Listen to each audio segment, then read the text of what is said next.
Phase 2 is almost here, and it's gonna be amazing. Done everything you want to on your main, but still want to find things to work towards? Do you need some ideas to progress your character more in Phase 1? Or maybe you'd just like to hear a bit more about what is expected? Progress your character on Phase 1? What do you mean? Just get a level 25, have absolutely no gear whatsoever, don't even buy greens off the auction house for, 5 gold total, and go do a Black Phantom Depths raid. Get 4 items, be done with it.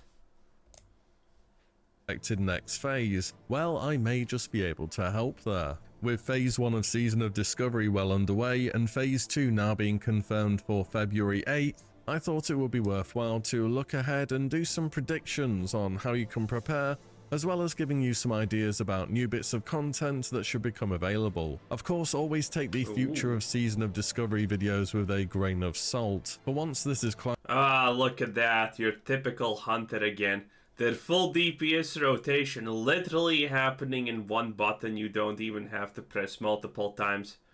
It almost makes a Frost Mage feel skillful. Almost.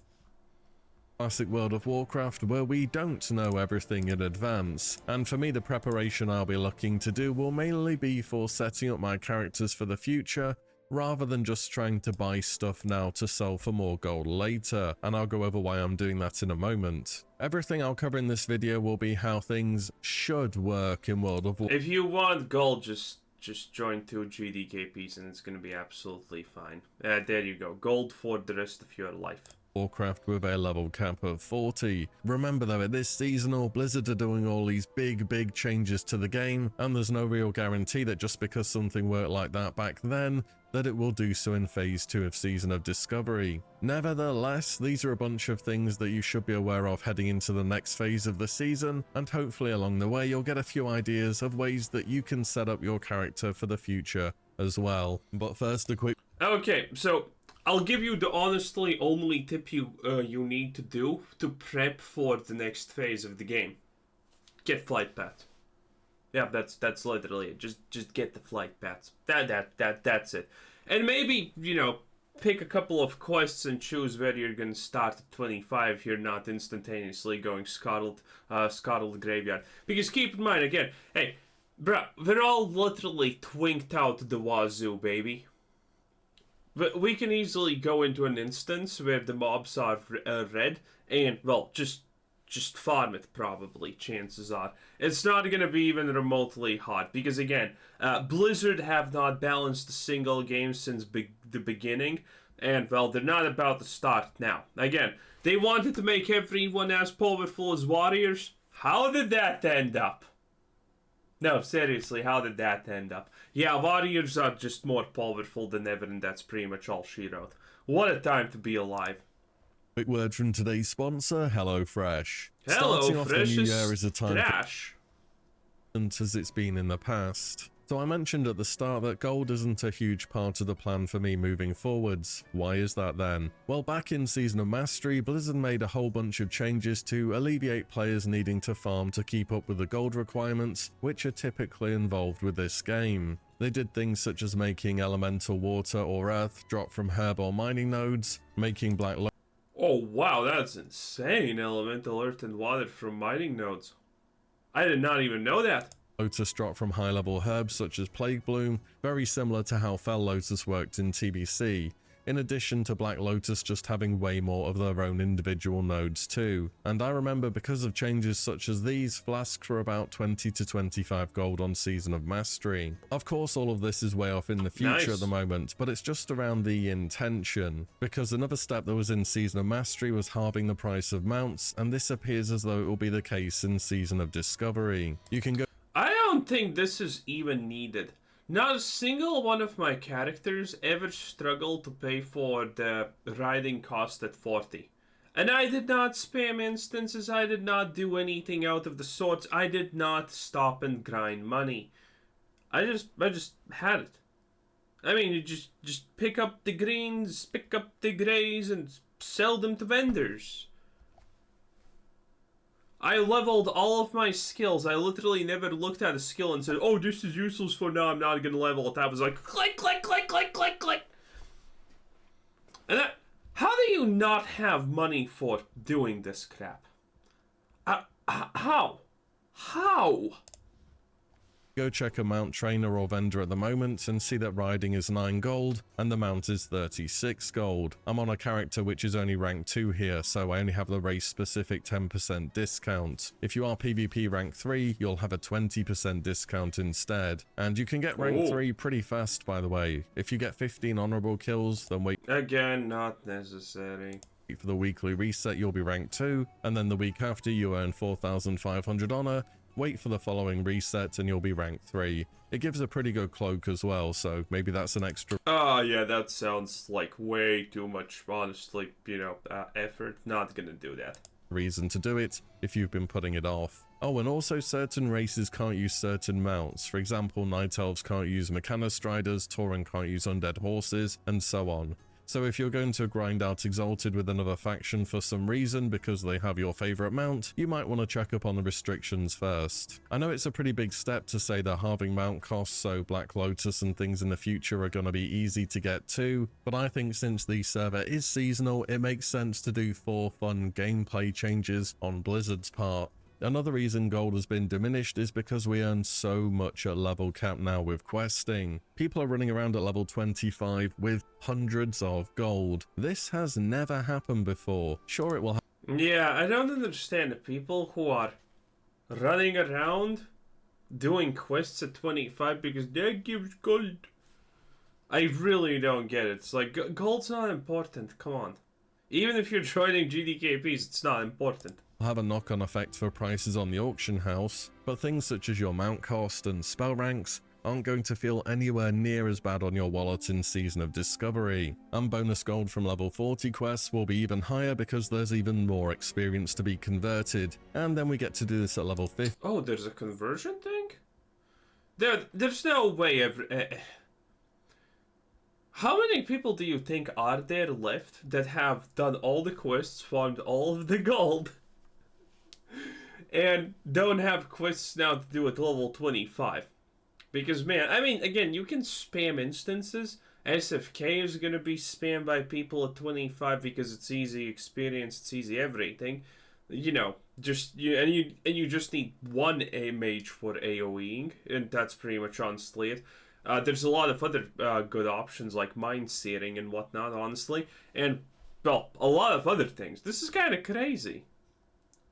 50 as well, so yeah, I think everyone's going to have quite a lot of gold for it being vanilla. And even if you're like me and you've basically cleared the map on your main, done all the pre-questing and are planning to dungeon grind, Agrend has already tweeted out that there may be other options for leveling once the cap has been raised. And for me, I am still on the fence about turning in all my pre-quests for the gold now while I can, rather than waiting for XP in Phase 2. But oh wow, look at this, the big red quest. That's so useless. But I'm gonna hold off a little bit longer on that decision. So overall for gold, it's very nice to have within the game, but I just don't see it being as important as it usually is in a seasonal server. If I was to say a number to try and have though, 50 or more would be nice, but even then you're going to earn a good amount extra between levels 25 and 40, especially if you dungeon grind and then go back and complete quests afterwards. Those are my thoughts on gold though, because it's time to talk professions. They're in a super interesting spot at level 40. Bruh, I don't know anything about professions, okay? I have not maxed out anything except skinning, okay? I don't even have a flower collector. Dude, it's crazy, honestly. I should, but I have not done professions at all.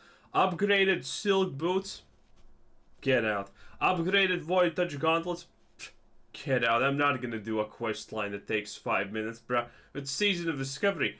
Dude, I actually so much don't like this idea that you need some kind of specific profession to get the best garbage. At least for gloves. It's kind of stupid. I don't like it.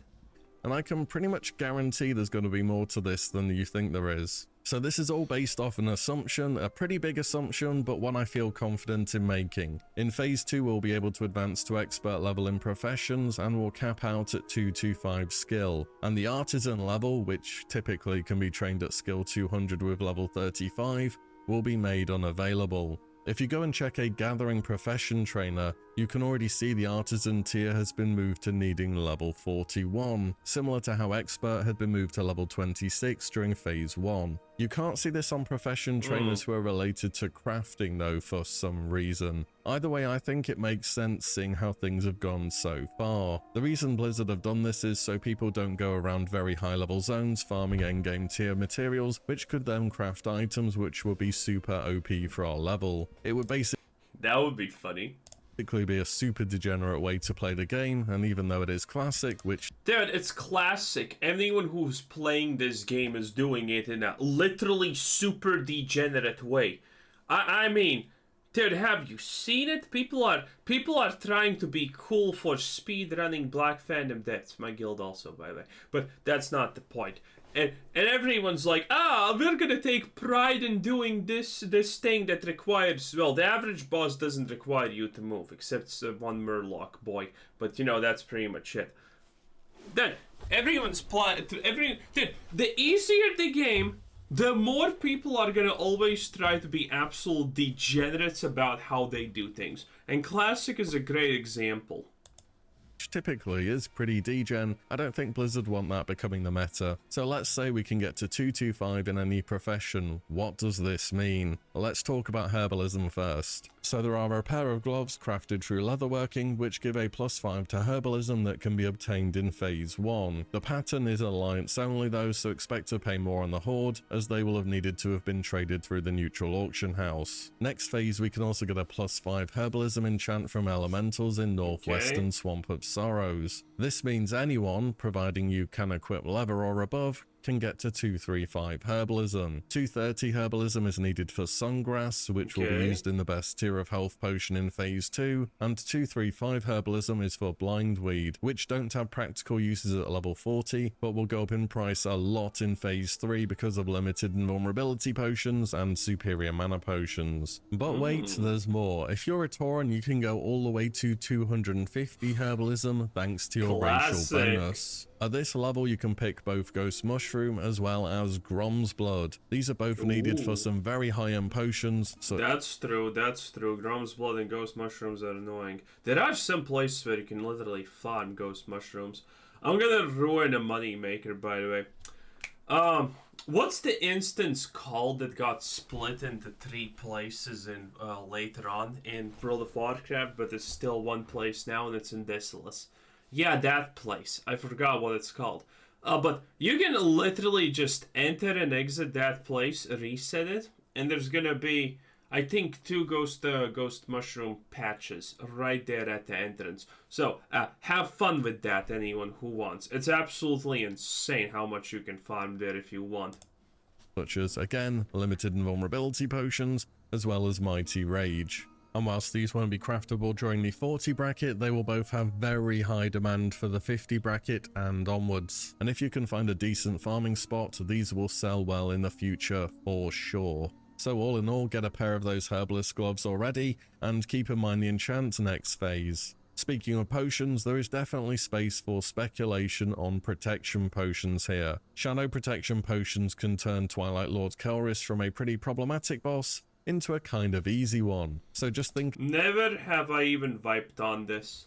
Of some of the bosses that'll be in Gnomeregan. The final boss typically calls in a bunch of walking bombs that do fire damage, and electric damage is nature based in World of Warcraft. And there are so many mechanical units which could do nature damage. And don't forget about actually buying the recipe as well. Nature protection, for example, is in a bunch of places way higher than our level cap at the moment, such as Tanaris, Feralus, or STV, but you can go and buy it now if you want. Mining is also worth bringing up. So next phase there is a +5 enchanter mining skill from the Goblin Miners down in southeastern STV. This means we can get to 230 mining, and at 230 mining we can mine true silver and dark iron ore. The problem is you won't be able to smelt them because you actually need 230 in the skill to learn the ability from your trainer, not 225 +5 from the level boost, if that makes sense. But perhaps if there's a good reason to have either of these ores for next bracket, it will be worth farming them. Another way we can more consistently get true silver next phase should be through transmuting mithril bars.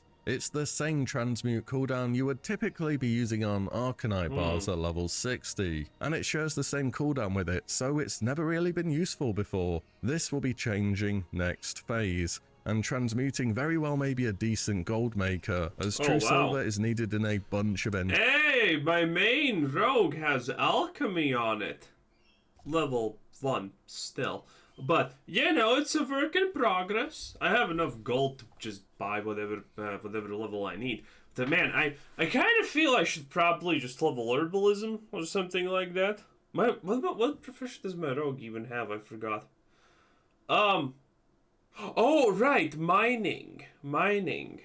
For some stupid reason. I don't know. I just picked everything that I thought it's gonna give you the most money when the season of discovery started, and I went with just mining and alchemy, because I thought that there's probably gonna be something you can make with alchemy even without levels. Well, yeah, leveling alchemy is probably gonna be easier. Mining, by the way, did give me a lot of decent gold pretty easy. Skinning obviously was the best. Yeah, so I'm kind of disappointed I didn't go for 2 skinners. It is what it is. Engineering crafts, and engineering starts to get pretty amazing next phase. Which brings me to my next point. First, we need to talk about gnomes and gnomish engineering. That plus 15 bonus ratio to NG is about to get really good in phase 2. So again, assuming we can train to 225, that's going to put gnomes at 240 engineering with their ratio, which means gnomes will be able to train gnomish death ray, which has always been good in PvP, sniper scope, which will be the best range weapon scope unless something is new in the game, all the way until level 60 when the molten core drop replaces it. Gnomish mind control cap, another great PvP tool, gnomish battle chicken, which has a chance to proc an attack speed buff, and many more. Keep in mind that some of these are bind on equip, but they also kind of have random engineering requirements too. For example, you could buy a mind control cap off the auction house, and it only needs 215 engineering to equip, so even though only gnomes could make them, anyone can wear them. However, Battle Chicken needs 230 to make and equip, so essentially it's gnome only. And Horde will be able to get these items too, you're just gonna have to use the neutral auction house and pay a premium. Now of course these items are not only made by gnomes, but you'll also need to be a gnomish engineer, which has a few items that you need to turn in as part of a quest. You can prepare most of the materials for this in advance now. One more thing to keep in mind for engineering, we're going to be able to get goblin sapper charges next phase, and sappers were a big reason engineering has always been so popular in Classic. Other professions have been pretty great so far, but this may just well tip the scale for engineering once again. You do need to be a goblin engineer to learn how to craft them with a skill of 205, but any engineer with skill 205 can use them however. All the same, it may well be worth... Aren't sappers, dynamites and things like that extremely nerfed at this point because mobs have more health? Aren't they? Or something like that? I remember hearing about it. I don't know if that's true. Worth investing into a goblin engineer on an alt to get these made, as they're gonna be really expensive. Similar to gnomish engineering, you need to do a pre-quest where you hand in a bunch of items before you can learn the goblin specific items. However, once again, you can prepare a bunch of them now. I went and checked other professions too to see if there was anything noteworthy. It appears as though you won't be able to get weapon smithing or armor smithing at level 40. For armor smithing, everything is too high level, and for weapon smithing, big black mace was a bit too high level. This means for the PvP enjoyers, no glimmering mithril insignia at 40. And unless I'm missing something, tribal leatherworking was also, surprisingly, just outside of reach. The quest to learn this sub-profession needs certain items which require 230 leatherworking to make, such as Nightscape pants or the turtle scale helm. This means unless I'm missing some leatherworking buff which does exist in the game, as things currently are, you won't be able to get a wolf's head helm at level 40. Another profession to think about when the patch drops is first aid,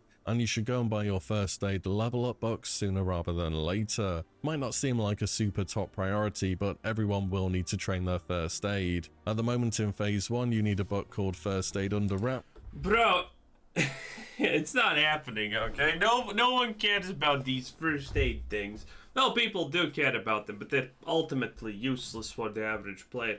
I mean, everyone's gonna train them, but there's no rush to get them.